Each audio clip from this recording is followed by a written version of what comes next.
video for you guys just to show you how I look to place positions. I believe it's very important to actually show you guys how we do these things rather than just giving you our parameters when we actually place them. There's always a quote I go back to, and it's you can give a man a fish and feed him for a day, or you can teach a man to fish and feed him for a lifetime. And that's basically what we live by and how we try and deliver the things that we do in order to help you guys learn and prosper in this field of work. So as we can see, we've capitalized on a few positions throughout the back end of last week and the start of this week on the Euro CAD pair. And this was an opportunity that I personally missed this morning. I had a meeting with my marketing team, so I wasn't actually able to capitalize on this, but I thought it'd be a great way to show you guys how I would have tackled this market and how I would have capitalized on this trade. So looking here, obviously the overall structure, I'm not going to do a full top-down analysis and everything, but the overall structure is bearish, so we're looking to sell into this market. This was the last low that was set. Price has gone on to set a high, so a lower high. So this is considered the protected high. So let me just mark this, protected high. Okay. Now, price has come down, failed to break the first time, but it's actually gone on to set a lower high. That's great news. That tells us that the market is still bearish, so this is brilliant. This is obviously still the protected high in the higher time frame structure, but this was the last low that was set in the market. So the fact that price has broken below this tells me that the market is now bearish, hence why we've had this. Price will come up, go on to set a new bearish structure. Now, obviously, before this happened, we would want to try and jump in somewhere at the end of here. So what we would do, as price is trailing up, is we would look out for displacement and breaks in structure. So obviously, this is a bullish retest. And we basically want to try and find areas at which we can capitalize on and jump in based on structural points in the market. Now, looking here, we'll go to the 1 minute time frame. It might be a bit easier to see. So we can see here how price has come up. Momentum is starting to slow, and we can see how these lows are being set. Now, in bullish structure, we can expect every higher high to be broken and every higher low not to be broken. So in bullish structure, it looks something like this. So as you can see, these lows never get broke as new higher lows get put into the market, but we also get higher highs put into the market, so the highs get broke every time. And this is what we've seen here, okay? So let me just get rid of this. So obviously we can see that this has happened here. You know, we've had a low set, a high set, a higher low set, a higher high set, so that's broken this high. A higher low set, that's above this one, so that's not broken, price hasn't broken below, and we can see this has happened.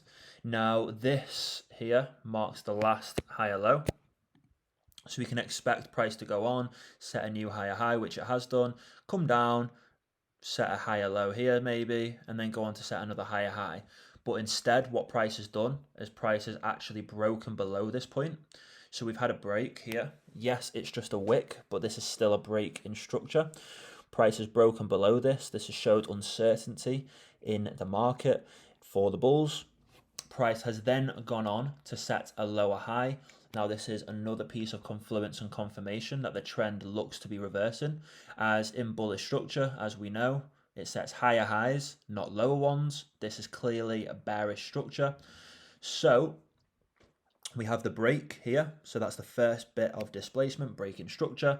We then have a lower high that's been set into the market, so that's our extra piece of confirmation and confluence. And then price has obviously gone down, set a new low, trailed back up, set a new lower high, and then gone on to set lows and highs, and we can see how the trend has reversed. So what we would do is we would wait for the pieces of confirmation that I've just pointed out. So displacement in the market, displacement in bullish structure, so a break below the lows. Then to see new lower highs being set, as that confirms bearishness. And then once we see price set a new lower high, come up to retest, and then we see rejection for the second time, breaking below this point. This is the new lower low that was set. We would look to jump in somewhere around here. You know, we'd have our confirmation here, let's say, So that's great. So we could put a pending order in place. We would then want our stop loss set above the last structural high that was put into the market. As in bearish structure, the highs never get broken, the lows do. It's the opposite to bullish structure. So we can expect that price won't come back up to this point and break this high. So we could set, so that's 4.7 pips. So let's say 6 pips just to be safe for spreads. Then, so we've got our entry, we've got our stop loss. Then when it comes to setting our take profit, what we could do is we could look at the higher time frame structures. So this being here, the last low that was set in this bullishness. So if for any reason this was just a large retracement before it went on to set its next, next high, we can expect price to come down to as low as this point, basically. Bullishness would still be confirmed on the higher time frame structure if it didn't break below this point. Obviously, we have confirmation of bearishness now, which is great for us because we are looking to sell into the market. But we could set our take profit as low as this point here. We wouldn't want to set it below that because price could reverse anywhere before the break. So we would set it just above, the last sell candle before a heavy buy. And as you can see, take profit would have been achieved. So with a 6 pip stop loss and 124 pip take profit, this gives us a risk to reward ratio of a 1 to 20. This is brilliant. I personally risk 2% of my equity per trade. So with each RR that we gain back, we are gaining 2%. So with it being a 1 to 20, this would have been a 40% equity return from this one position. Now, obviously, these things don't always happen and play out the way they do. Obviously, we need to look for higher time frame confluence and structure. But this is just a key example of how we can implement breaks in structure and structural laws to take full advantage of the markets. I hope the explanation that I provided makes sense. Yes, it's been quite brief, but I hope it does make sense. Now, just to give you a bit of an insight on my bias now, we've obviously had this break here, so this confirms bearishness on the higher time frames, so we can expect all of this to be broken because this has been broken here. This is a structural point.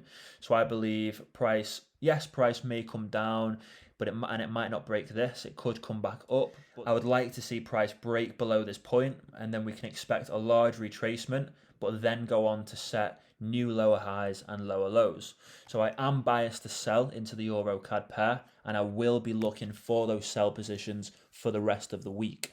Now, if you guys have any questions regarding this video, the way I trade, what we do, by all means drop me a message. If you want to see more videos a little bit like this, go over to our YouTube channel, type in Sunday Sessions playlist and give those a watch. Yes, they're old videos, but they show examples of how we trade and how we look to tackle the markets, basically.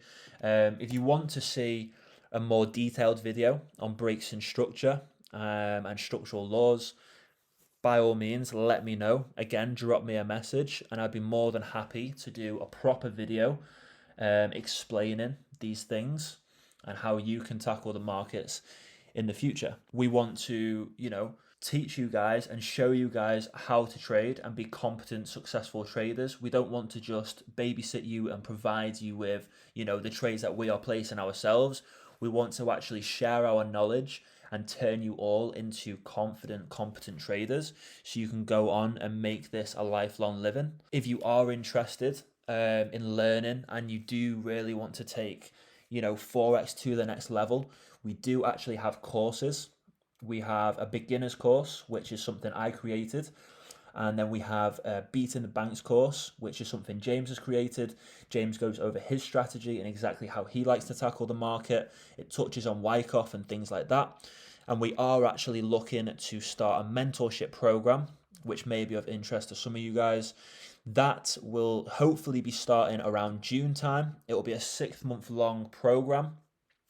And we will have one-to-one sessions with you every single week, and we'll also be giving you guys homework, PDFs to read through, presentations to look through, and then, as I say, we'll go into those one-to-one sessions, and we will together tackle the market and show you exactly how we do things. So if that is something of interest, again, let us know.